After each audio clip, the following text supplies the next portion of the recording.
आज हम लोग कंप्यूटर की पीढ़ियों के बारे में जानेंगे। जब से कंप्यूटर का विकास हुआ है, तब से कंप्यूटर में निरंतर कुछ न कुछ बदलाव होते गए हैं और इन बदलावों को हम अलग-अलग पीढ़ियों में उनमें क्या चीज़ें इस्तेमाल हुई, उस आधार पर अलग-अलग पीढ़ियों में बाँटकर पढ़ते हैं। 5 पीढ़ियाँ, जिनमें पहली पीढ़ी 1945 से 1955 तक चली, दूसरी पीढ़ी 1955 से 1964 तक चली, तीसरी पीढ़ी 1964 से 1975, चौथी पीढ़ी 1975 से 1989 और पांचवी पीढ़ी 1989 से वर्तमान समय में चल रही है। तो चलिए शुरू करते हैं कंप्यूटर की पहली पीढ़ी। पहली पीढ़ी के कंप्यूटर, इनमें वैक्यूम ट्यूब का इस्तेमाल होता था। वैक्यूम ट्यूब एक बड़ा फ्रजाइल नाजुक कांच का यंत्र होता था, जिससे गैस को निकालकर अंदर वैक्यूम बना दिया जाता था। जैसे कांच का एक यंत्र था जिसके अंदर से हवा निकाल देते थे और वो अंदर वैक्यूम बन जाता था, उसी को वैक्यूम ट्यूब बोलते थे।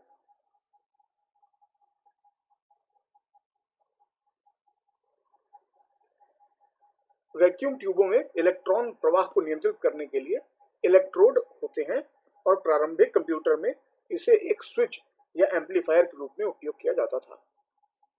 खैर, पहला electronic computer ENIAC, ENIAC, ENIAC, जिसका पूरा नाम था electronic numerical integrated and computer, यह बना।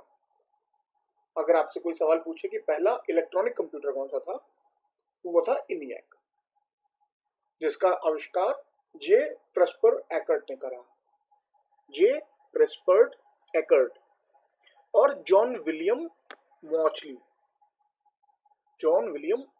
ने पेंसिल्वेनिया यूनिवर्सिटी में, पेंसिल्वेनिया विश्वविद्यालय में किया। यह तस्वीर जो आप देख रहे हैं, यह तस्वीर वैक्यूम ट्यूब की है। यह कांच के होते हैं, अंदर हवा निकाल दी जाती है तो अंदर वैक्यूम बन जाता है और इसमें अंदर कुछ यंत्र लगते थे जिनकी मदद से पहला कंप्यूटर बना। पहली पीढ़ी के कंप्यूटर जो थे वो आकार में बहुत बड़े होते थे, बहुत भारी होते थे। उनको रखने के लिए बहुत बड़ी जगह, बहुत बड़े कमरों की आवश्यकता होती थी और बहुत ज्यादा गर्मी वो उत्पन्न करते थे जब वो कार्य करते थे। इसी वजह से वो जिस कमरों में होते थे उनमें एयर कंडीशन मींस कमरे को ठंडा रखना बहुत जरूरी था। हाइड्रोजन बम के निर्माण में जो बहुत कठिन, डिफिकल्ट गणनाएं होती थी, बड़ी बड़ी गणनाएं जिनको बहुत जल्दी करने की आवश्यकता होती थी दूसरे विश्व युद्ध के दौरान, उसमें इनियक का पहली बार इस्तेमाल हुआ। जो पहला इलेक्ट्रॉनिक कंप्यूटर इनियक बना, उसका सबसे पहला इस्तेमाल इसीलिए हुआ। सन 1952 में एकर्ट और मॉचली ने पहला वाणिज्यिक कंप्यूटर बनाया, उसका नाम रखा गया यूनिवैक। पहला इलेक्ट्रॉनिक कंप्यूटर था इनियक, पर पहला वाणिज्यिक कंप्यूटर वो बना है, उसका नाम रखा गया यूनिवैक, जिसका पूरा नाम था यूनिवर्सल ऑटोमेटिक कंप्यूटर। इस पीढ़ी के कंप्यूटर अर्थात प्रथम पीढ़ी के जो कंप्यूटर थे, इनमें इंटरनल मेमोरी, आंतरिक स्मृति के रूप में मैग्नेटिक ड्रम का उपयोग किया जाता था।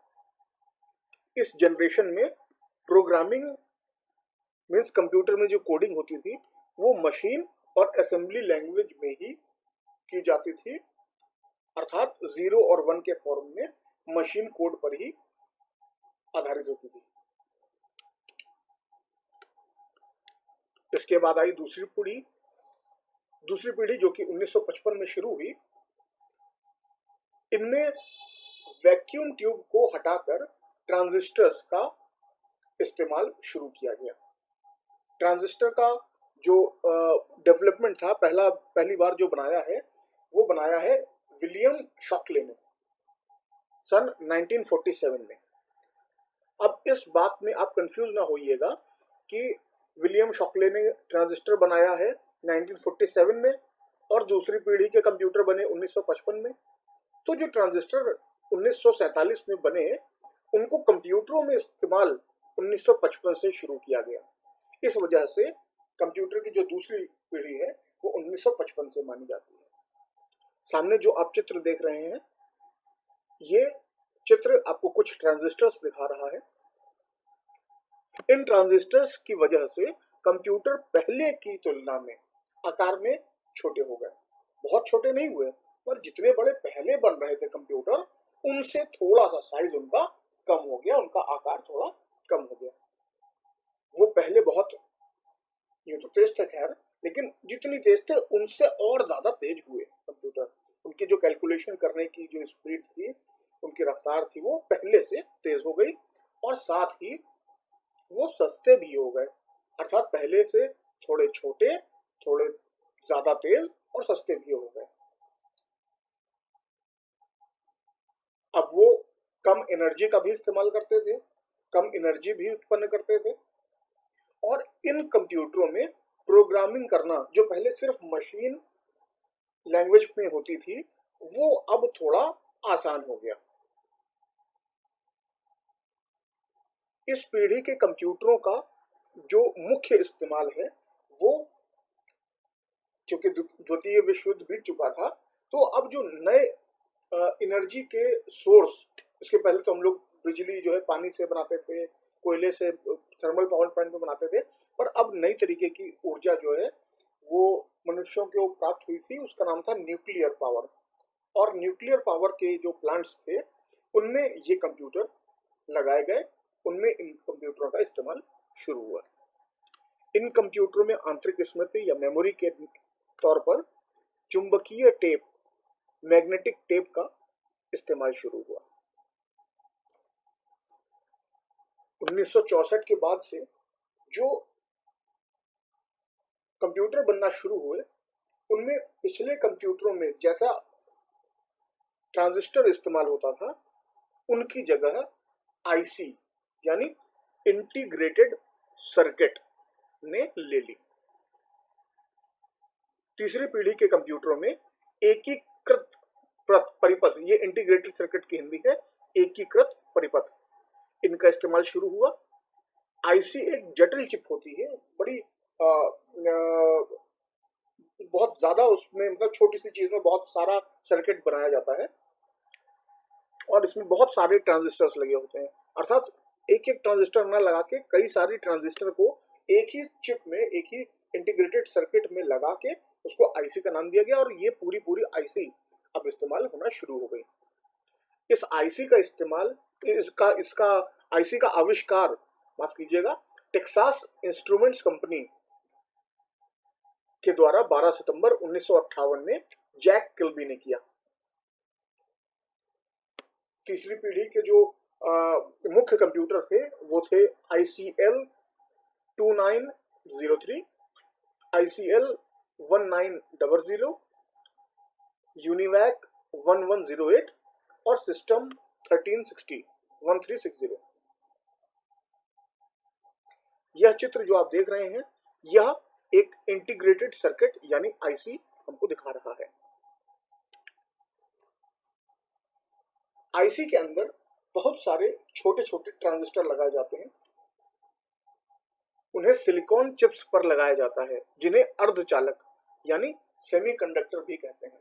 अब यहाँ पर एक छोटा सा आपको कुछ और भी समझाना मैं जरूरी समझ रहा हूं कि हम लोग जानते हैं एक चीज होती है चालक, जिसको हम बोलते हैं कंडक्टर, जैसे कि हमारे तार। ये वो चीजें होती हैं जिनके थ्रू इलेक्ट्रिक करंट, बिजली जो है वो एक जगह से दूसरी जगह चली जाती है, मीन्स वो बिजली को कंडक्ट करते हैं, वो होते हैं कंडक्टर। दूसरी चीज होती है इंसुलेटर, जैसे लकड़ी हो गई, प्लास्टिक हो गई। यह विद्युत प्रवाह को, इलेक्ट्रिसिटी को कंडक्ट नहीं करते हैं, एक सिरे से दूसरे सिरे तक नहीं पहुंचाते हैं, इसलिए ये इंसुलेटर कहलाते हैं। पर इन दोनों के बीच में एक चीज आती है, उसको कहते हैं हम अर्धचालक, सेमीकंडक्टर, जो कि विशेष परिस्थितियों में बिजली को, विद्युत प्रवाह को कंडक्ट करता है और अन्यथा वो कंडक्ट नहीं करता है। तो इसमें जो ट्रांजिस्टर लगाए गए उन्हें सिलिकॉन चिप पर लगाया गया, जो अर्धचालक मीन्स विशेष परिस्थितियों में कंडक्ट करते थे। ऐसे सेमीकंडक्टर से, अर्धचालक से बना। इससे कंप्यूटर की गति बढ़ गई, क्योंकि ट्रांजिस्टर, रजिस्टर और कैपेसिटर तीनों ही एक आईसी में समाहित हो गए। इससे कंप्यूटर का आकार भी बहुत छोटा हो गया और इसकी काम करने की गति बहुत ज्यादा हो गई पहले की तुलना में। इनमें बिजली की खपत यानी ऊर्जा की जो जरूरत थी वो भी कम हो गई, और साथ ही इन कंप्यूटरों पर एक ही समय में एक से ज्यादा अलग अलग कार्य किए जाने लगे। ये वो समय था जब पहली बार कंप्यूटर आम आदमी की पहुंच के भीतर आ गया। इंटीग्रेटेड सर्किट की वजह से कंप्यूटरों की जो गति थी, काम करने की जो स्पीड थी, वो माइक्रो सेकेंड हो गई, अर्थात सेकेंड के भी 10वें हिस्से, 100वें हिस्से तक वो आ चुकी थी। इन कंप्यूटरों में पहली बार ऑपरेटिंग सिस्टम का प्रयोग किया गया और नए नए हाई लेवल लैंग्वेज, जो उच्च स्तरीय भाषाएं थी, उनका प्रयोग पहली बार इसी पीढ़ी के कंप्यूटरों में हुआ।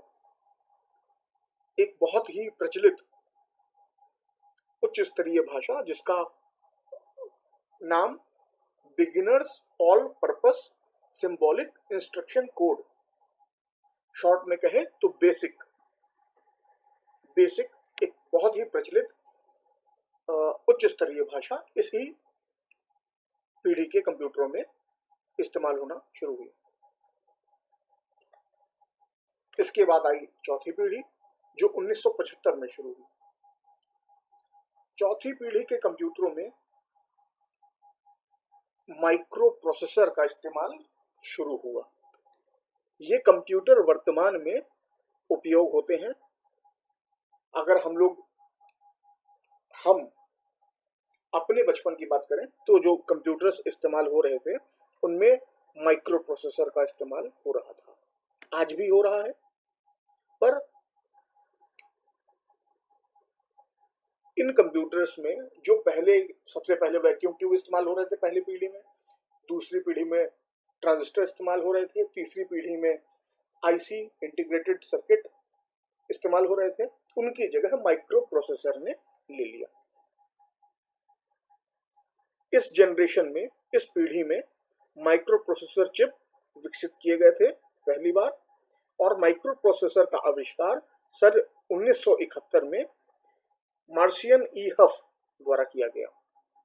यह चित्र जो आप देख रहे हैं, यह एक माइक्रो प्रोसेसर का है जो आज इस्तेमाल हो रहा है। इंटेल कंपनी द्वारा बनाया गया कोर i7, जो कि चौथी जनरेशन का है।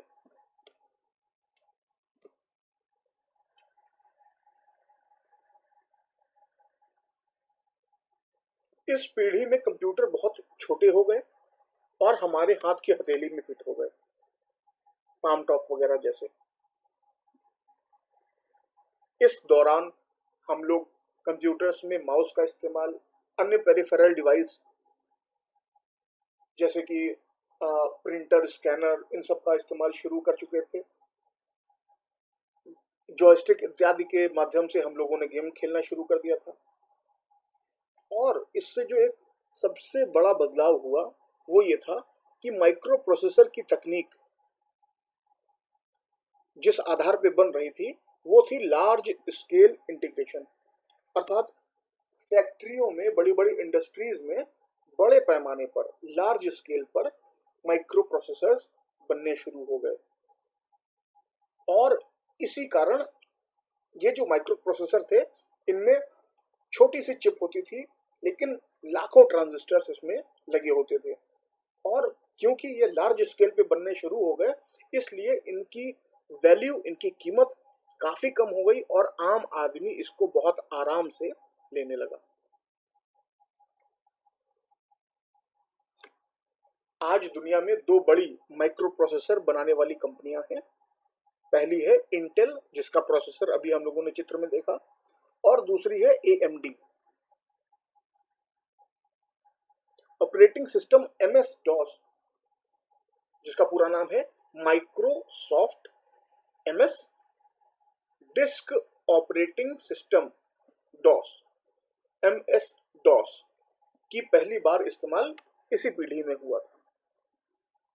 इसके बाद माइक्रोसॉफ्ट ने अपने GUI, ग्राफिकल यूजर इंटरफेस वाले ऑपरेटिंग सिस्टम विंडोज को भी कंप्यूटरों में उपलब्ध कराना शुरू कर दिया। एमएस डॉस CUI था। CUI का अर्थ होता है कमांड यूजर इंटरफेस, जिसमें हर चीज हम लोग टाइप करके कंप्यूटर को इनपुट करते थे। इसमें कोई भी माउस का इस्तेमाल नहीं होता था, किसी चीज को हम लोग क्लिक नहीं करते थे, ये सारी चीजें। पर इसके बाद विंडोज के रूप में माइक्रोसॉफ्ट कंपनी ने अपने ऑपरेटिंग सिस्टम को, जो कि GUI, ग्राफिकल यूजर इंटरफेस था, उसको कंप्यूटरों में देना शुरू कर दिया और इसी वजह से मल्टीमीडिया का प्रचलन प्रारंभ हुआ। वो विंडोज ही था जिसकी वजह से आज हम लोग मूवी, फिल्म, गाने, सॉन्ग्स, इमेजेस, सारी चीजें जो है ये सब मल्टीमीडिया होता है। इसका प्रचलन विंडोज के साथ ही शुरू हुआ। इस पीढ़ी यानी चौथी पीढ़ी में ही बहुत ही प्रचलित, आज तक की कह सकते हैं कि सबसे प्रचलित प्रोग्रामिंग भाषाओं में से एक, जिसका नाम है सी, वो सी प्रोग्रामिंग भाषा भी चौथी पीढ़ी में ही विकसित हुई। कंप्यूटर के क्षेत्र में सबसे बड़ी क्रांति इसी पीढ़ी को माना जाता है। कंप्यूटर का उपयोग अब हम सभी पर्सनल कंप्यूटर्स के रूप में कर रहे हैं, पर इसके बाद 1989 के बाद से कंप्यूटर की पांचवी पीढ़ी ने आगे बढ़ना शुरू किया। यह जापान की ही उन्नत तकनीक थी, जिसकी वजह से कंप्यूटर की पांचवी पीढ़ी 1989 यानी आज से करीब करीब 30 वर्ष पहले ही शुरू हो चुकी है। पांचवी पीढ़ी के कंप्यूटर्स ULSI अर्थात अल्ट्रा लार्ज स्केल इंटीग्रेशन, यानी बहुत ही बड़ी पैमाने पे बहुत ज्यादा ट्रांजिस्टर्स को एक छोटी चिप पे लगाना शुरू हुआ और बहुत बड़े पैमाने पर इसका इस्तेमाल शुरू हुआ। आज हम देखते हैं कि हमारे मोबाइल फोन्स में भी प्रोसेसर लगा हुआ है, एंड्रॉयड फोन्स में, आईफोन्स में। ये सब कंप्यूटर की पांचवी पीढ़ी की वजह से ही हुआ है। पांचवी पीढ़ी के कंप्यूटर्स में कृत्रिम बुद्धि अर्थात आर्टिफिशियल इंटेलिजेंस क्षमता को विकसित किया गया, जो अभी भी जारी है निरंतर। यहाँ पर एक सांकेतिक चित्र आप आर्टिफिशियल इंटेलिजेंस का देख रहे हैं और साथ में पांचवी पीढ़ी में इस्तेमाल हो रही चिप का भी, जो कि ULSI पर आधारित है, उसका एक चित्र आप देख रहे हैं। पांचवी पीढ़ी के कंप्यूटरों में स्वयं सोचने की क्षमता पैदा की जा रही है। अगर आज की बात करें हम, तो हमारे और आपके एंड्रॉयड फोन में जैसे हमारे गूगल असिस्टेंट को उपलब्ध कराया गया है, विंडोज जो ऑपरेटिंग सिस्टम है उसमें विंडोज का कॉर्टाना नाम से एक आर्टिफिशियल इंटेलिजेंस, और एप्पल के जो मोबाइल होते हैं, टैबलेट होते हैं, उनकी डिवाइसेस होती हैं, उसमें एप्पल कंपनी द्वारा सिरी, SIRI, सिरी को जो उपलब्ध कराया जा रहा है, यह कंप्यूटर में आर्टिफिशियल इंटेलिजेंस को हमको उपलब्ध कराया गया है। ये आर्टिफिशियल इंटेलिजेंस हमारी ज़रूरतों के हिसाब से चीज़ों को संभालता है, व्यवस्थित करता है, हमें मदद करता है। पांचवी पीढ़ी में हाई लेवल, उच्च स्तरीय प्रोग्रामिंग भाषा का प्रयोग किया जा रहा है। सभी कंप्यूटर ग्राफिकल यूजर इंटरफेस की सहायता से अधिक सरल बनाए जा रहे हैं। आज के कुछ कंप्यूटर तो मनुष्य की तरह व्यवहार करने लगे हैं, सभी काम खुद करने लगे हैं, जिन्हें आज हम आसान भाषा में रोबोट कहते हैं। और इनका सबसे अच्छा उदाहरण आर्टिफिशियल इंटेलिजेंस पर आधारित रोबोट सोफिया है।